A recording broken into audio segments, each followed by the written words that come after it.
Hello વિદ્યાર્થી મિત્રો, તો આજના વિડીયોમાં આપણે સ્ટેટિસ્ટિકનું ચેપ્ટર નંબર 2 ગણિતીય અપેક્ષાના મોસ્ટ આઈએમપી દાખલાની રીત કેની કિંમત શોધો તથા મધ્યક અને વિચરણની કિંમત શોધો તેવા 2 દાખલા ગણવાના છે. વિડીયો નંબર 3માં આપણે આ રીતના દાખલાની ગણતરી કરેલી છે, છતાં પણ આ રીતમાં વધારે સમજણ પડે તેના માટે આપણે બીજા 2 દાખલા જોઈશું. તો તેમાં છે સ્વાધ્યાયનો દાખલા નંબર 26 અને સ્વાધ્યાયનો દાખલા નંબર 39. તો સૌથી પહેલાં 26ની ગણતરી જોઈએ. તો એમાં છે નીચે આપેલ આવૃત્તિ વિતરણ પરથી કેની કિંમત શોધો અને મધ્યક અને વિચરણ શોધો. તો આપણને એક્સઆઈ અને પીએક્સઆઈ આપેલ છે. આ દાખલો ગુજરાત યુનિવર્સિટી 2004માં અને એપ્રિલ 2010માં પણ પૂછાયેલો છે. વિડીયો વધારે લાંબો ના થાય તો તેના માટે મેં અગાઉ જ ગણતરી કરીને રાખી છે. હું તમને તેના દ્વારા સમજાવીશ. સૌથી પહેલાં શું કીધું છે તો કે સૌથી પહેલાં આપણને કીધું છે કેની કિંમત શોધો. તો કેની કિંમત શોધવા માટે જેને વિડીયો નંબર 3 જોયો છે તેને ખબર હશે કે પીએક્સઆઈની કિંમતનો સરવાળો કરી બરાબર 1 લખવામાં આવે છે. તો આપણે જોઈએ કે પીએક્સઆઈની કિંમત છે કે વત્તા 2/15 વત્તા 2k વત્તા 4/15 વત્તા 3k વત્તા 3/5 બરાબર 1. હવે છેદ સરખા કરવા માટે 15નો ગુણાકાર k સાથે કરશો એટલે 15k વત્તા 2/15 તો છે જ એટલે એનો ગુણાકાર થશે નહીં, ત્યાં ખાલી 2 વત્તા 30k વત્તા 4 વત્તા 45k વત્તા 3/15 બરાબર 1. હવે જે સંખ્યા સાથે k નથી તે સંખ્યાનો પહેલાં આપણે સરવાળો કરીશું એટલે 4 વત્તા 3 વત્તા 2 એટલે 9. હવે જે સંખ્યા સાથે k છે તેનો સરવાળો કરીશું 15k વત્તા 30k વત્તા 45k બરાબર 9k. બધાના છેદમાં 15 સરખા છે એટલે આપણે 15 લખી શકીએ બરાબર 1. 15ને પહેલી બાજુ લઈ જતાં ગુણાકાર થશે એટલે 9k બરાબર 15. 9 અહીંયા પ્લસ છે તો આ બાજુ જાય એટલે માઇનસ થાય. 15 - 9 કરતાં 6 વધે. આ બાજુથી 90 નીચે ભાગાકારમાં લેવાના છે. 15 × 6 = 90 એટલે k બરાબર 1/15 આવે. આપણાને સૌથી પહેલી કેની કિંમત મળી ગઈ. પીએક્સઆઈમાં જે જગ્યાએ કે આપ્યા છે તે જગ્યાએ કેની કિંમત 1/15 મૂકીશું. તો મેં લખીને રાખ્યું છે.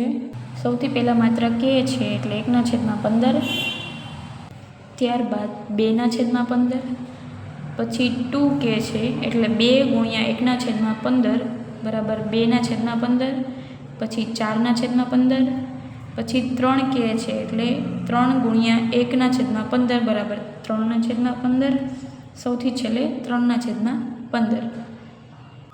ત્યારબાદ મધ્યકની ગણતરી કરવા માટે આપણે સિગ્મા એક્સની જરૂર પડશે. તો સિગ્મા એક્સ શોધવા માટે પહેલા અને બીજા કોલમનો ગુણાકાર કરવાનો છે. સિગ્મા એક્સઆઈપીઆઈ -2 × 1/15 એટલે -2/15, -1 × 2/15 એટલે -2/15, 0 × 2/15 બરાબર 0. કોઈપણ સંખ્યા સાથે 0નો ગુણાકાર હંમેશા 0 જ આવે. 1 × 4/15 બરાબર 4/15, 2 × 3/15 બરાબર 6/15, 3 × 3/15 બરાબર 9/15. ત્યારબાદ સિગ્મા એક્સના કોલમનો આપણે સરવાળો કરીશું. તો સૌથી નીચેની 3 જે રકમ છે 6 વત્તા 4 વત્તા 9 બરાબર 19 થાય. તેમાંથી -4 કરીએ એટલે 15 વધે તો 15/15 બરાબર 1. મધ્યક બરાબર સિગ્મા એક્સ બરાબર 1 એટલે આપણને મધ્યકની કિંમત પણ મળી ગઈ. ત્યારબાદ આપણે વિચરણ શોધવાનું છે. તો વિચરણમાં vx બરાબર સિગ્મા એક્સનો સ્ક્વેર માઇનસ સિગ્મા એક્સનો હોલ સ્ક્વેર. સિગ્મા એક્સ તો આપણને મળી ગયો છે એક, પણ સિગ્મા એક્સનો સ્ક્વેર હજી આપણે મેળવવાનો બાકી છે. તો તેના માટે આપણે પહેલા અને ત્રીજા કોલમનો ગુણાકાર કરીશું એટલે આપણને સિગ્મા એક્સનો સ્ક્વેર મળશે. -2 × -2 એટલે પ્લસ 4/15 -1 ગુણ્યા -2 એટલે 2/15 0 ગુણ્યા 0 1 ગુણ્યા 4 બરાબર 4/15 2 ગુણ્યા 6 બરાબર 12/15 3 ગુણ્યા 9/15 બરાબર 27/15 સિગ્મા એક્સ સ્ક્વેરનો સરવાળો કરીશું એટલે 49/15 જવાબ આવશે. તો હવે આપણને સિગ્મા એક્સનો સ્ક્વેર મળી ગયો. તો આપણે વિતરણમાં જોઈએ તો વીએક્સ બરાબર સિગ્મા એક્સનો સ્ક્વેર માઇનસ સિગ્મા એક્સનો હોલ સ્ક્વેર. સિગ્મા એક્સનો સ્ક્વેર આપણને મળ્યો છે 49/15 અને સિગ્મા એક્સનો સ્ક્વેર મળ્યો છે 1. 49/15 માઇનસ 1ને કિંમતમાં ઉમેરતા બંનેના છેદ સરખા કરવા માટે લસા લેવો પડશે. એટલે 49 માઇનસ 15 ગુણ્યા 1 બરાબર 15/15 એટલે 34/15. આ છે આપણા વિતરણનો જવાબ. તો દાખલા નંબર 26ની ગણતરી અહીંયા પૂરી થાય છે. હવે આપણે આ જ રીતનો એક છેલ્લો દાખલા નંબર 39ની ગણતરી કરશું. તો 39નો બી તેમાં પણ આ જ રીત છે, પણ સંખ્યા છેદમાં આપી છે અને અહીંયા ટી છે. તો કોઈ પણ સંખ્યા અહીંયા હોઈ શકે છે, ટી હોય અથવા કે હોય અથવા પી હોય, બધાનો અર્થ એક જ થાય છે. તો દાખલા નંબર 39નો બી એક ચલનું સંભાવના વિતરણ નીચે મુજબ છે. તેમાં એક્સઆઈ અને પીઆઈની કિંમતો આપણને આપી છે. તેમાંથી સૌથી પહેલાં આપણે ટીની કિંમત શોધવાની છે, મધ્યકની કિંમત શોધવાની છે અને વિચરણની કિંમત શોધવાની છે. તો તેની પણ ગણતરી મેં કરીને રાખી છે કે જેથી વિડીયો લાંબો ના થાય. તો સૌથી પહેલાં ટીની કિંમત શોધવા માટે પીએક્સઆઈની બધી જ કિંમતનો સરવાળો બરાબર 1 મૂકવાના હોય છે. તો આપણે લખી લીધું છે 2/12 વત્તા 2/6 વત્તા ટી વત્તા 2/24 વત્તા 2/24 બરાબર 1. દાખલા નંબર 39 આપણે જેટલા દાખલા શીખ્યા છે તેમાંથી થોડોક અઘરો લાગશે. અહીંયા છેદમાં 24 છે, અહીંયા 6 છે અને સૌથી પહેલી સંખ્યામાં 12 છે.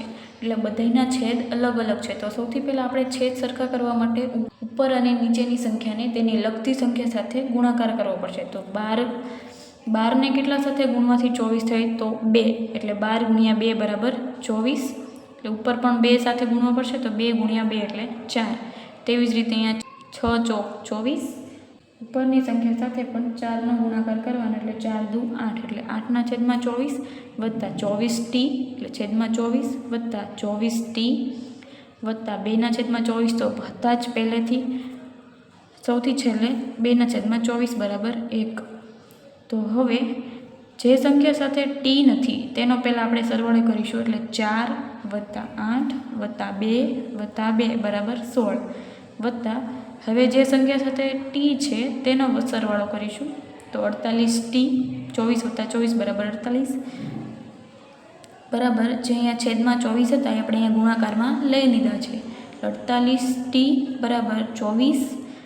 આ 16 અહીંયા પ્લસ છે, પેલી બાજુ જાય તો માઇનસ એટલે -16. 48t બરાબર 8. 24 - 16 બરાબર 8 થાય. હવે t બરાબર 8/48. 8 × 48 બરાબર 1/6. આપણને જે ટીની કિંમત મળી છે 1/6. હવે તે આપણે પીએક્સઆઈની કિંમતમાં જ્યાં જ્યાં ટી હશે ત્યાંથી આપણે મૂકશું.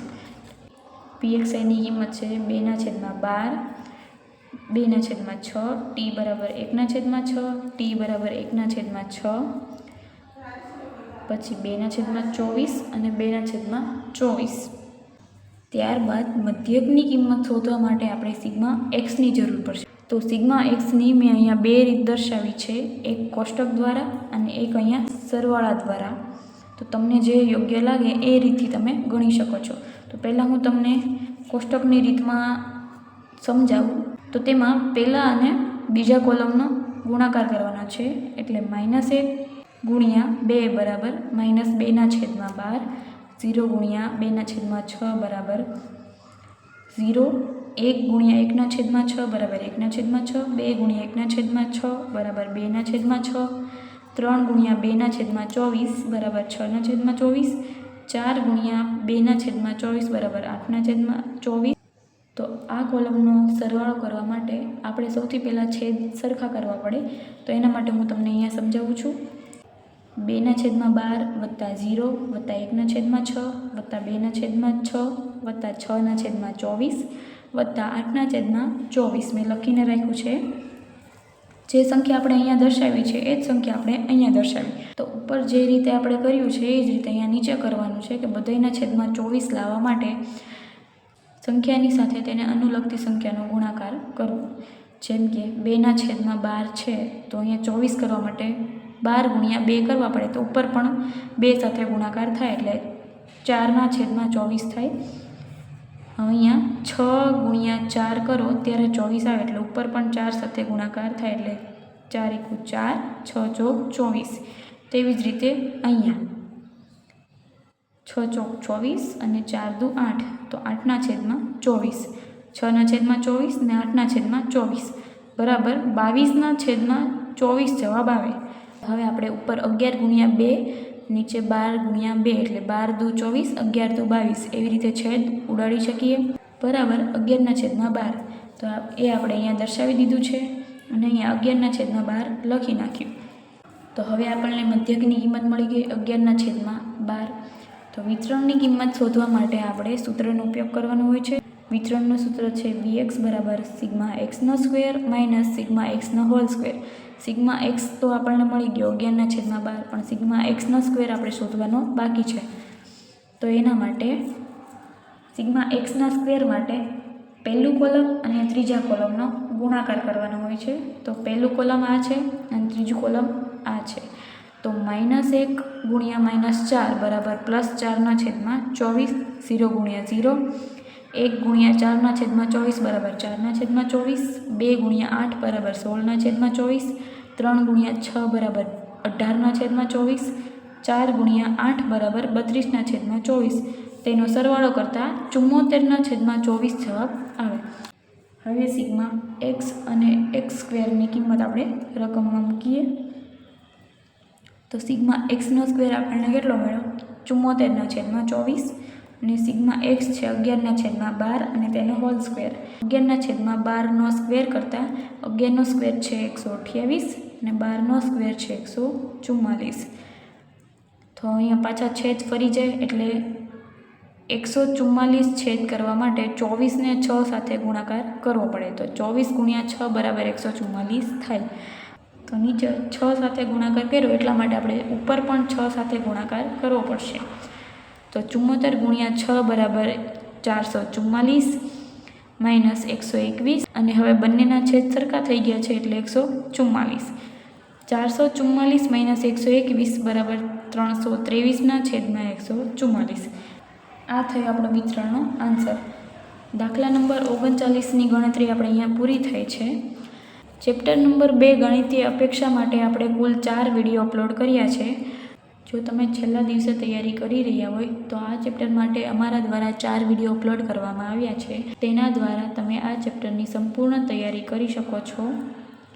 આજે આપણે આ ચેપ્ટર સંપૂર્ણ પૂરું કરીએ છીએ. નવા વિડીયોમાં આપણે નવા ચેપ્ટરની શરૂઆત કરીશું. જો અમારા વિડીયો તમારા માટે હેલ્પફુલ હોય તો તમે લાઈક કરો, શેર કરો, સબસ્ક્રાઈબ કરો.